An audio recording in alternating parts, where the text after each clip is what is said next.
All right, Anton, thank you so much for joining me. You're a great client of ours. You are a really good friend, and I really appreciate you doing this. Can you tell us a little bit about yourself and your business? I'm a founder of a health technology company called Hyperspeed Health Solutions. What we do is we predict health conditions and validate the outcome for health professionals. And we do this by gathering essential health data from risk assessments, body composition analysis, and wearables. And then that data then comes together where we're able to create easy to interpret visuals and then create machine learning based reports that are personalized and that individual users needs and what they need to do to improve their health and well-being. We offer health screenings as an actual service for employer groups, sports teams, and then at events for the general public. And then we sell this system to health professionals ranging from chiropractors, physical therapists to bariatric centers, weight loss centers, and gyms. My goodness, that sounds like a lot, and like sounds like you're providing a lot of value out there to the marketplace, bro. Yeah, I've been fortunate enough to work in private and public sector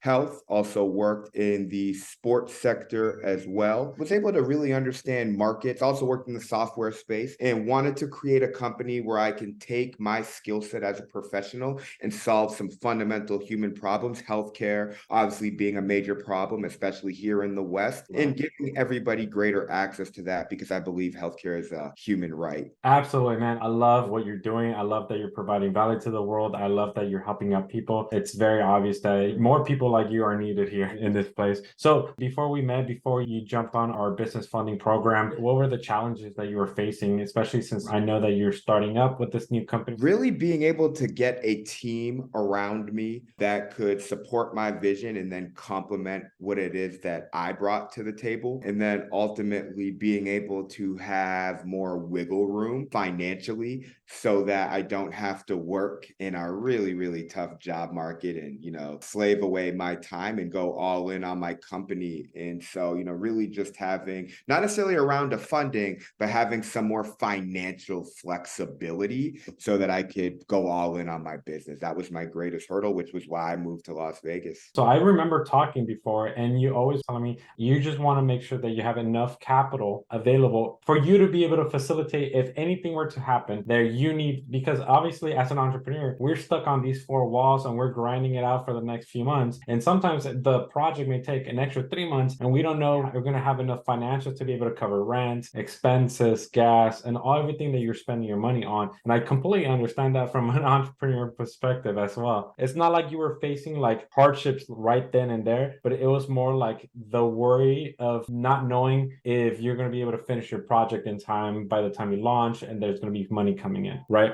Absolutely. Gotcha. Totally understand. By any chance, the lack of credit affect your operations? Did it affect the amount that you were able to, or the speed that you were able to make this product? I think it was actually a hurdle mentally. I had been leveraging credit for a little bit, but wasn't as risk adverse as I thought. And, wanting to keep that debt to credit ratio within range or not overly spending and wanting to be fairly conservative because of all the things that we're taught in school. From there, when I started understanding, no, if I have more potential credit, then that debt to credit ratio will increase quite a bit. And so now I will have more wiggle room. And I always looked at it as if I really believe in what I'm chasing, then I'm basically mortgaging my current self against my future self. And I know with how I work, so like, why wouldn't I take that risk every time? And so if I can buy this time now to build products and services that I feel like will help people, then 2 or 3 contracts will allow me to just wipe all this credit away now. So why don't I try to get as much credit as possible and search for these resources that I can take greater risk? And I was fortunate enough to find you, actually. Yeah, and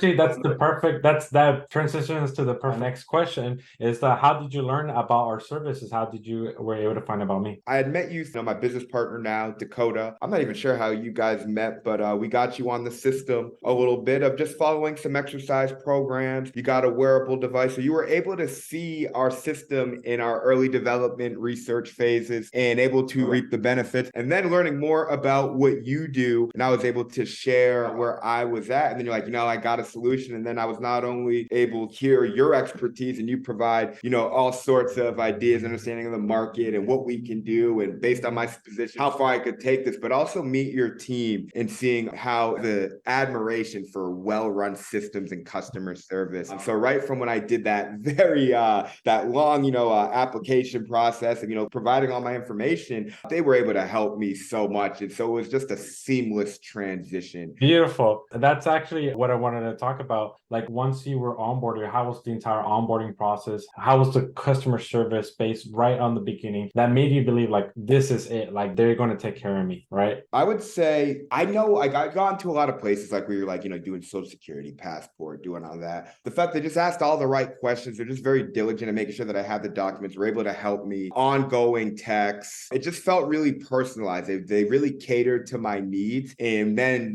beyond that, but there were times where like, hey, can you reach out to like this bank or this credit agency? And I was busy and they were able to follow up for me and really being able to save me time because they had all my resources accessible. So then they were able to take the job into their own hands. And as an entrepreneur, if you're able to save me time, you're really simplifying my life for me. Yes, and that's what I was going to say. Coming from an entrepreneur myself, this is why I created the product that I wish I had in my time to be able to facilitate this. Because even myself right now, I'm strapped for time. I'm very, very busy. So I understand the needs of an entrepreneur like yourself. And that's why I model my company behind that. So awesome. Now, can you speak a little bit about how much funding you were able to acquire through us and how has that helped you to at least get through that mental hurdle of like, okay, I got enough money laying around for me to dive deep into my business for a while? Absolutely. I believe we got about, I think it was like between $12 to $15,000, maybe a little more. Mhm. However, yeah, it drastically changed the scope of my life. Traveling, being able to invest in software costs, being able to pay or outsource some of my work. Those are really the three things. I've been in development sitting in front of a computer for the last 5, 6 months. And so being able to just buy me time to take the risks I need to put us in the position that we're in now. If I didn't get that funding, I'd probably have to do a little bit of personal training on the side or taking on some side projects, maybe taking on some contract work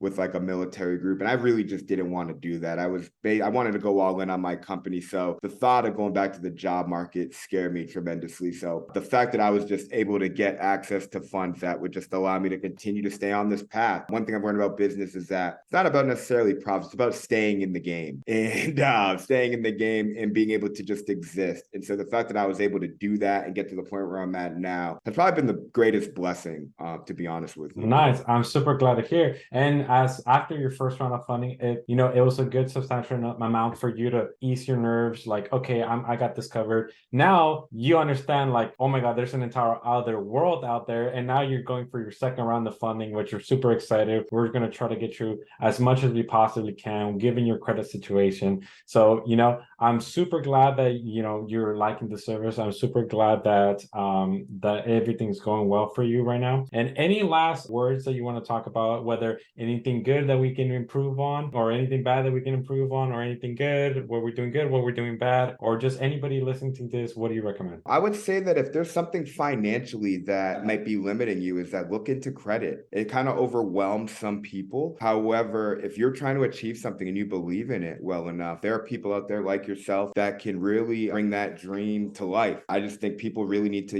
educate themselves on what credit really is, how banks really work, and, really just how money works as a whole, because it's not as complex as you think. And if you want something, you can actually make it happen and go get it. As far as, my thoughts on your guys' service, I think it's phenomenal. You hear a lot of people, credit repair and, helping people find funding. You've built a legitimate business model out of it with a system in place that can almost just, it's like almost like an assembly line, where Right. it's very smooth, it's efficient. And so I love systems. I think that's what business is all about. And so in a field that is somewhat saturated with these guys that believe to have the answers, you're a true expert in your field. You've learned personally, continue to educate yourself, and then you build a system to then have other people run your system and scale yourself, which is really what it's all about. I think that's the blueprint. I don't really see any holes. I think that right now it's really just about being able to scale and continue to do this. I know you've helped me and some people that we both know tremendously. So just being able to scale that, handle demand, and get people more funding. And I think you guys are doing some awesome stuff, and I really mean that. Beautiful, man. Well, I really appreciate your time, Anton. I really, really do. I appreciate you as a client. I appreciate you as a friend and a business partner. Thank you so much for doing this. I really do. And that's it. Thank you, man.